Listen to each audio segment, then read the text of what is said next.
Selamat pagi, jumpa lagi di Berita Padang bersama saya Afrin Meriana. Sejumlah berita aktual dan menarik akan kami sajikan untuk Anda. Berikut 3 berita utama pagi ini.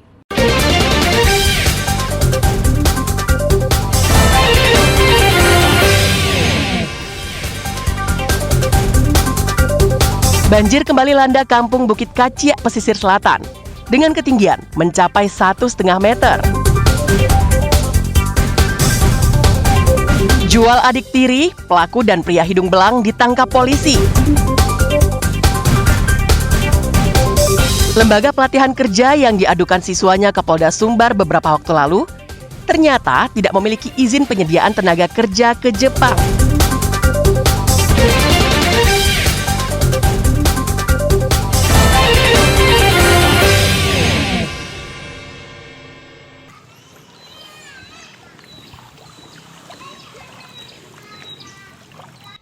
Bagi warga Kampung Bukit Kaciak, Nagari Amping Parak Timur, pesisir selatan, banjir merupakan hal yang sudah biasa.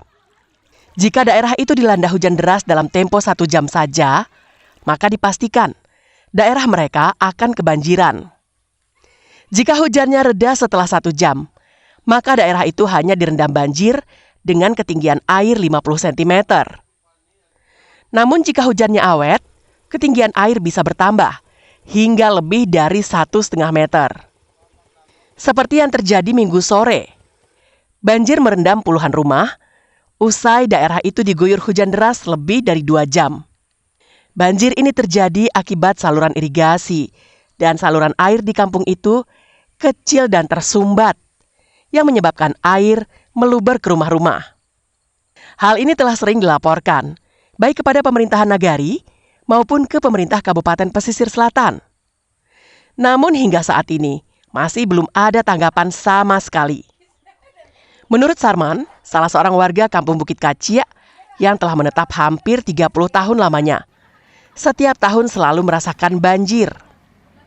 Namun dalam 10 tahun terakhir, banjir semakin sering terjadi, 4 hingga 7 kali dalam setahun.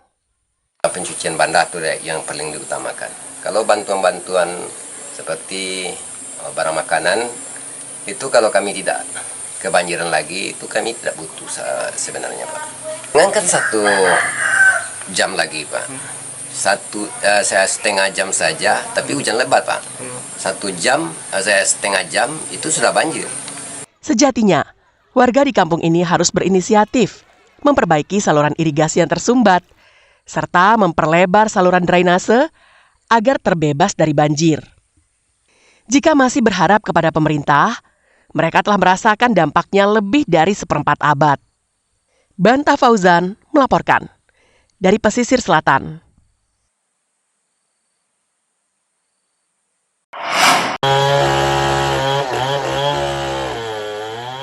Hujan deras disertai angin kencang yang melanda Padang pada Senin sore mengakibatkan 1 batang pohon yang berada di lereng bukit tumbang dan menimpa 3 rumah di kawasan Batang Arau, Kecamatan Padang Selatan. Tim reaksi cepat dari BPBD Padang dikerahkan ke lokasi untuk memotong-motong material batang pohon menjadi bagian yang kecil dan dipindahkan ke tempat yang aman. Akibat pohon tumbang ini, 2 rumah rusak berat dan 1-nya lagi mengalami rusak ringan. Selain itu, salah seorang penghuni rumah yang bernama Putra dilaporkan mengalami luka parah di bagian kepalanya karena saat kejadian, Putra sedang berada di dalam rumah. Korban telah dibawa ke Rumah Sakit M. Jamil untuk diobati dan harus menjalani operasi.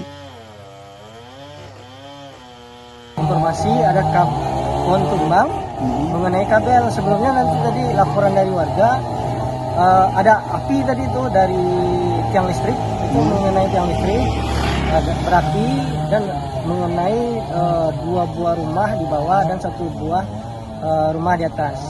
Dari 3 rumah tadi itu kategori rusak berat 2, 1 rusak ringan.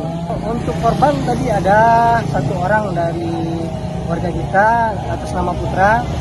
Informasinya dia mengalami luka di kepala. Berdasarkan analisa cuaca yang dikeluarkan BMKG, daerah pesisir barat Sumatera akan dilanda hujan dengan intensitas yang tinggi. Serta di beberapa lokasi diduga akan mengalami angin kencang. Kondisi ini akan terjadi hingga beberapa hari ke depan. Warga diimbau untuk waspada dan hati-hati.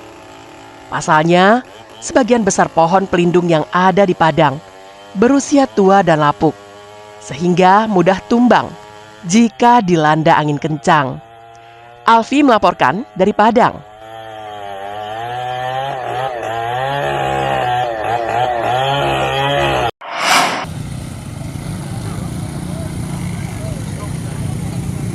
Jasad Kurniasari, gadis berusia 18 tahun, yang ditemukan dalam kondisi tewas terkubur, akhirnya dimakamkan di pemakaman suku Koto, Jorong Pasagalombang, Nagari Kayu Tanam, Padang Pariaman, hari Senin. Pemakaman dilakukan setelah proses otopsi di Rumah Sakit Bayangkara Padang rampung. Isak tangis keluarga mewarnai suasana pemakaman. Suasana duka dan isak tangis tak bisa dibendung oleh keluarga maupun pengantar jenazah saat jasad Kurniasari dimasukkan ke liang lahat. Gadis ini dikenal oleh warga kampung sebagai perempuan tangguh dalam mencari nafkah untuk membantu keluarganya. Wali Nagari Guguk membenarkan jika korban yang biasa disapa Nia ini adalah seorang gadis yang baik dan gigih dalam berusaha. Sejak lulus SMP, Nia telah menjual gorengan untuk membantu orang tuanya. Selain itu, Nia juga merupakan tulang punggung keluarga untuk membantu mencari nafkah. Juga merupakan tulang punggung dari pihak keluarga, sebab beliau ini memang rajin lah berusaha. Kalau anaknya cukup baik, saya pun sebagai wali nagari, pagi orang tuanya kan dagang di kantor wali nagari, sorenya dia yang berdagang lagi. Kebetulan dulu sering juga ke rumah jualan goreng asongan. Kita kadang-kadang bukan gorengnya yang kita beli, tapi kasihan kita sama dia, sebab tiap hari jualan terus. Saat ini pihak kepolisian masih melakukan penyelidikan terhadap dugaan kasus pembunuhan ini. Nia ditemukan terkubur di area perkebunan setelah tidak pulang usai berjualan gorengan. Eki Rafki melaporkan dari Padang Pariaman.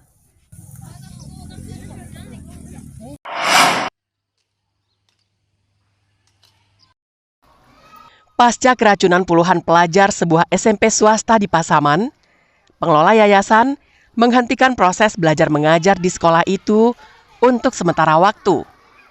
Sejak hari Senin, tidak ada aktivitas belajar mengajar yang dilakukan di sekolah itu. Selain itu, kejadian keracunan makanan ini baru pertama kali terjadi di sekolah itu. Seperti diketahui, SMP ini mengadopsi sistem boarding school, yakni para pelajarnya menetap di asrama yang dikelola oleh sekolah. Semua kebutuhan makan dan minum para pelajar disiapkan pengelola yang dilakukan oleh pihak ketiga. Hingga saat ini, pengelola yayasan masih menunggu hasil pemeriksaan laboratorium Balai Pengawasan Obat dan Makanan di Padang terkait makanan yang dikonsumsi pelajar pada Sabtu pekan lalu, yang menyebabkan 72 pelajar dilarikan ke rumah sakit karena mengalami gejala seperti orang keracunan. Mungkin ini kejadiannya tidak kita inginkan ya, tidak bisa kita prediksi karena semua yang kita sajikan dari pihak yayasan itu biasanya sudah melalui tahap-tahap seleksi ada apa. Tapi tentu karena semuanya tidak bisa kita prediksi dan kami di yayasan sudah bertahun-tahun ya dan baru kali ini terjadi kejadian seperti ini. Hingga Selasa sore, masih ada 2 pelajar yang menjalani perawatan di Rumah Sakit Umum Daerah Tuanku Imam Bonjol, yakni seorang siswa dan seorang guru. 70 lainnya telah diperbolehkan pulang. Safatul Ulum melaporkan dari Pasaman.